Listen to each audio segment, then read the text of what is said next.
15 अप्रैल 2023 रात के करीबन 10 बजे प्रयागराज के MLN मेडिकल कॉलेज के बाहर हाथों में हथकड़ी और चारों तरफ से पुलिस जवान और कैमरा लेके खड़े हुए जर्नलिस्ट और फिर एक नहीं दो नहीं बल्कि दर्जनों गोली चली। लाइव टीवी पे पूरे हिंदुस्तान ने देखा एक आदमी जिसके खिलाफ 100 से ज्यादा FIR थी, जिसने MLA की कुर्सी 5 बार जीती, जो पार्लियामेंट तक पहुंचा और जो जेल से एम्पायर चलाता था, जिसने पाकिस्तानी ISI से हथियार लेने की बात को खुद को पुलिस के सामने ये बात मानी, वो आदमी 2 मिनट में धूल में मिल गया। उसका नाम था आतिक अहमद। आज की इस वीडियो में हम आपको बताएंगे और दिखाएंगे उसकी पूरी कहानी, जो कि एक गरीब तांगे वाले के घर से शुरू हुई थी और लाइव टीवी पे जाके खत्म हुई। So hello guys, welcome to Total Bytes. This is Saurabh and आज हम बात करने वाले आतिक अहमद के बारे में। उसके बचपन से लेकर उसके डेथ तक की पूरी स्टोरी जानेंगे कि वो क्या था, क्या क्या किया उसने, वो कहां से बिलोंग करता था एंड उसने MLA की सीट कितनी बार जीती और कितनी FIR उस पे हुई, सब कुछ जानेंगे उसके बारे में। सो वीडियो में बने रहो एंड स्टार्ट करते हैं वीडियो को। पहले ये समझते हैं कि ये आदमी असल में कौन था। 10 अगस्त 1962 इलाहाबाद, जिसे आज हम प्रयागराज के नाम से जानते हैं, एक छोटे से घर में पैदा हुआ एक लड़का। उसके पिता का नाम फिरोज अहमद और काम तांगा चलाना यानी घोड़ा गाड़ी। सर में छत थी, पेट भर रोटी भी था, बट उससे ज्यादा कुछ नहीं था। आतिक ने माजिदा इस्लामिया इंटरमीडिएट कॉलेज में पढ़ना शुरू किया था। 8वीं कक्षा तक वो ठीक रहा। 8वीं कक्षा तक वो पढ़ने में पूरा ठीक रहा, बट 10वीं में वो फेल कर गया था और उसके 10वीं क्लास में फेल होने के साथ ही एक अलग जिंदगी शुरू हो गई। उस वक्त इलाहाबाद यानी प्रयागराज की गलियों में एक नाम बहुत गूंजता था, एक अंडरवर्ल्ड फिगर, एक्सटॉर्शंस और दादागिरी और डर। स्कूल से निकाले हुए आतिक की मुलाकात चांद बाबा से हुई और जब दरवाजा खुला तो आतिक सिर्फ गुस्सा नहीं था, वो गुस्सा उसके अंदर तक घुस गया था। और 1979 में उसकी उम्र सिर्फ 17 साल थी जब पहली बार उसका नाम किसी मर्डर केस में आया था। 17 साल, यह सिर्फ 17 साल में मर्डर केस। ये कोई फिल्म का विलेन नहीं था, ये रियल में इलाहाबाद की कहानी है। उसके बाद चांद बाबा के साय में आतिक ने क्राइम की ABCD सीखी। शुरुआत कहाँ से हुई जानते हो? कोयले की चोरी से। ट्रेन से कोयला चुराना सस्ता, आम, इजी और प्रॉफिटेबल। फिर वही कोयला बाहर बेचना। धीरे धीरे ये एक बड़ी रैकेट बन गई। फिर आया रेलवे कॉन्ट्रैक्ट्स का धमकाना, government tenders, railway scrap metals. जिस किसी को भी कॉन्ट्रैक्ट लेना था उसे आतिक के हिस्से का उसे देना था। नहीं दिया तो पता होगा क्या होगा। 1990 तक आतिक का सबसे बड़ा कॉम्पिटिटर था शौकत इलाही। अगर मुझसे नाम लेने में मिस्टेक हुआ हो तो यहाँ पे मैं या फिर यहाँ पे मैं नाम डाल दूंगा। अक्टूबर 1990 में शौकत इलाही एक इनकाउंटर में मार दिया गया और उस एक इनकाउंटर ने आतिक को इलाहाबाद का सबसे बड़ा डॉन बना दिया। कोई कॉम्पिटिटर नहीं रहा। अब इलाहाबाद का डर सिर्फ और सिर्फ एक ही चेहरा था। आतिक ने बनाया IS 227 गैंग। IS का मतलब interstate. Gang number 227.121 members, crime, extortion, land grabbing, kidnapping और मर्डर्स। पूरी एक आर्मी थी ये गैंग। प्रॉपर्टी का धंधा भी चल रहा था। सरकारी जमीन, लोगों की जमीन, सब पर कब्जा था इनका। ठेका माफिया, कॉन्ट्रैक्टर नेटवर्क। सुबह उठते थे तो उन्हें आतिक का टैक्स लगता था। इलाहाबाद के 3 डिस्ट्रिक्ट में और पुलिस वो भी डरते थे उससे। वो यूपी का पहला आदमी था जिस पे गुंड एक्ट लगा, यानी official record, history sheeter number 1। अब यहाँ एक सवाल उठता है, एक क्रिमिनल को पॉलिटिशियंस क्यों बनाया गया? सिंपल आंसर इसका, इम्यूनिटी और पावर। MLA बनाओ, पुलिस के हाथ बांधे। MLA बनाओ और भी ज्यादा प्रोटेक्शन मिलेगा। 1989 में आतिक अहमद ने चुनाव लड़ा इलाहाबाद वेस्ट सीट पे। इंडिपेंडेंट कैंडिडेट, कोई पार्टी का सपोर्ट नहीं, सिर्फ और सिर्फ डर, और वो जीत भी गया। लोग वोट क्यों देते हैं ऐसे लोगों को, ये अलग बात है। 1991 फिर जीता इलाहाबाद वेस्ट। 1993 फिर जीता। 1996 में समाजवादी पार्टी के टिकट पर जीता 4 बार।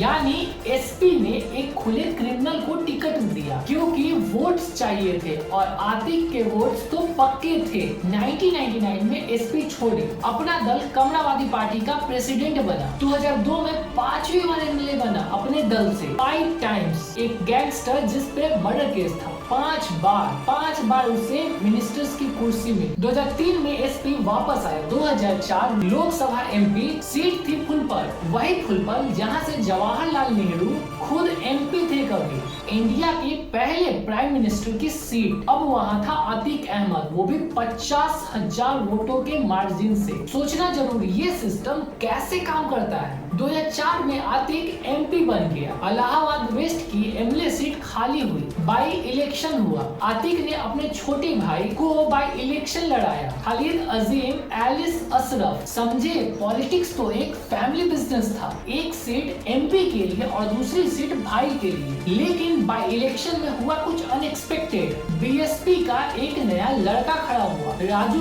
राजू पल ने अशरफ को हराया 4000 वोटों से।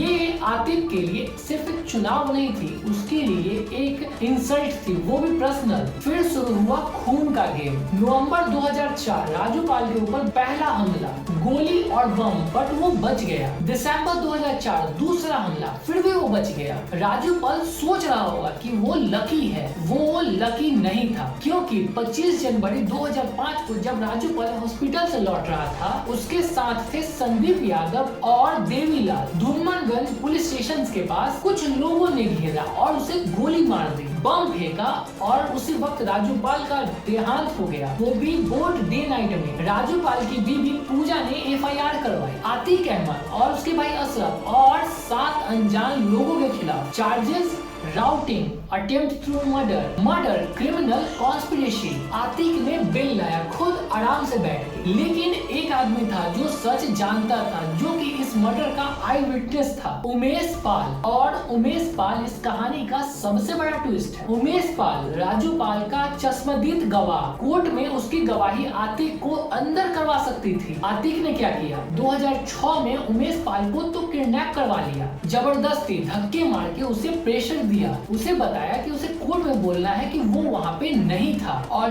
उसे ये कहना है कोर्ट के सामने कि उसने कुछ नहीं देखा। उमेश पाल ने एक वक्त के लिए मान लिया डर के मारे, लेकिन वो टूटा नहीं। बाद में उसने सच बोला, कोर्ट में गवाही दी आतिक के अगेंस्ट। 2019 में आतिक को किडनैपिंग केस में दोषी माना गया, उसे उम्र कैद की सजा मिली। आतिक गुजरात के साबरमती जेल में बंद था, लेकिन जेल से भी उसका नेटवर्क चलता था। अपनी बातों को इंस्ट्रक्शंस अपनी बीवी को ऑर्डर देता था। और फिर 24 फरवरी 2023 प्रयागराज सुलेम सराय एरिया दिन में उमेश पाल अपने घर से बाहर था और वहाँ पे एक किलर आया, हाथों में गन्स लेके कंट्री मेड बम के साथ सीसीटीवी के सामने उमेश पाल को मार दिया। साथ में 2 पुलिस गार्ड्स भी। उसे मारते वक्त किसी ने नकाब नहीं पहना था, यानी किसी को डर नहीं था। ये मैसेज था कि देखो क्या हो सकता है। फिर एफआईआर हुआ, आतिक अहमद, उसकी बीवी, उसके भाई, उसके बेटे, सब पर। आतिक का परिवार एक छोटा सा क्राइम डायनेस्टी थी। अशरफ उर्फ खलीद आजम, छोटा भाई,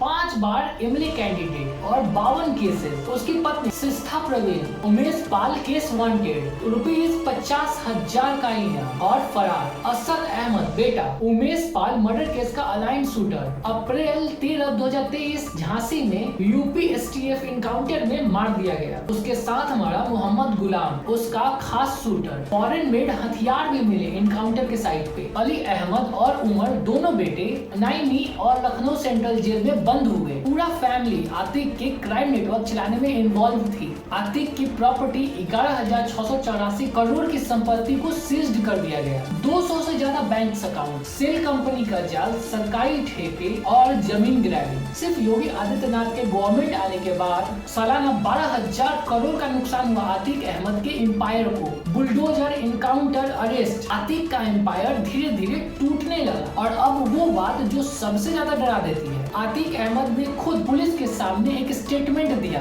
उसने बोला कि पाकिस्तान की आईएसआई से उसका डायरेक्ट लिंक था, लश्कर-ए-तैयबा से रब्ता था, दाऊद इब्राहिम के डी कंपनी से कनेक्शन था, पाकिस्तानी ड्रोन्स के जरिए पंजाब में हथियार मिलते थे। ये कोई जर्नलिस्ट ने नहीं लिखा, कोई ऑपोजिशन पार्टी ने नहीं बोला, ये बात आतिक अहमद ने खुद पुलिस को बताया। एक एमपी, 5 बार एमएलए, एक लोक सेवक, उसके हाथ पाकिस्तान टेररिस्ट नेटवर्क तक पहुंचे थे। क्या ये सिर्फ एक गैंगस्टर की कहानी थी या फिर ये एक बड़े खेलने वाले नेटवर्क का एक छोटा सा हिस्सा था?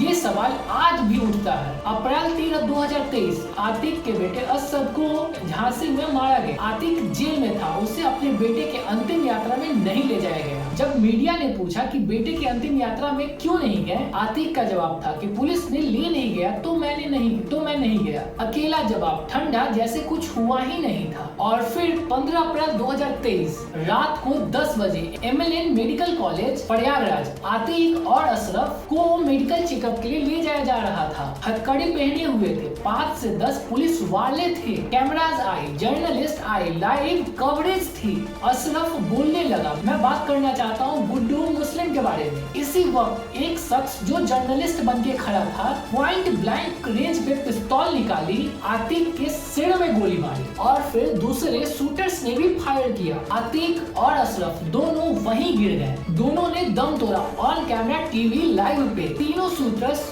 गिरफ्तार किए गए। 3 जुगाड़ू, एक अनएम्प्लॉयड, एक नशा करने वाला। इन्होंने बोला कि नाम बनाना था, आतिक का गैंग खत्म करनी थी। सुप्रीम कोर्ट ने नोटिस दिया। सबने कहा कि 5 से 10 पुलिस वालों के सामने उन दोनों को गोली मार दिया गया। इसमें कोई तो मिला हुआ था। आज तक पूरी सच्चाई सामने नहीं आई। अब नजर डालते आतिक अहमद के पूरे पॉलिटिकल करियर पे। 1989 इलाहाबाद वेस्ट से MLA, 1991, 1993 दोनों में जीता। 1996 SP से जीता। 1999 SP छोड़ी और उसने अपने दल से प्रेसिडेंट। 2002 अपने टर्म से 5वां बार वो MLA बना। 2003 SP वापस आया। 2004 फुलफल लोकसभा से MP, 50,000 वोट्स का मार्जिन। 2007 SP ने निकाला मदरसा रेप केस में दोषी को बचाने पर। 2008 BSP ने भी टिकट देने से मना कर दिया। 2009 प्रतापगढ़ से अपने दल से लड़ा और उस वक्त हारा। 2012 जेल से अपनी नॉमिनेशन दिखाई, राजूपाल की बीवी पूजा पाल ने हराया। 2019 PM मोदी के खिलाफ वाराणसी से खड़ा हुआ, सिर्फ 855 वोट्स ही मिले। क्राइम से पॉलिटिक्स की यात्रा खत्म हो चुकी थी, अब बस एंड बाकी था। अब यहाँ से मेरा एक ब्लंट ओपिनियन आएगा on this whole topic, whole scenario कि मेरा क्या मानना है। अब मैं यहाँ से सीधा बात करता हूँ। कंट्रोवर्सी अगर होना हो तो वो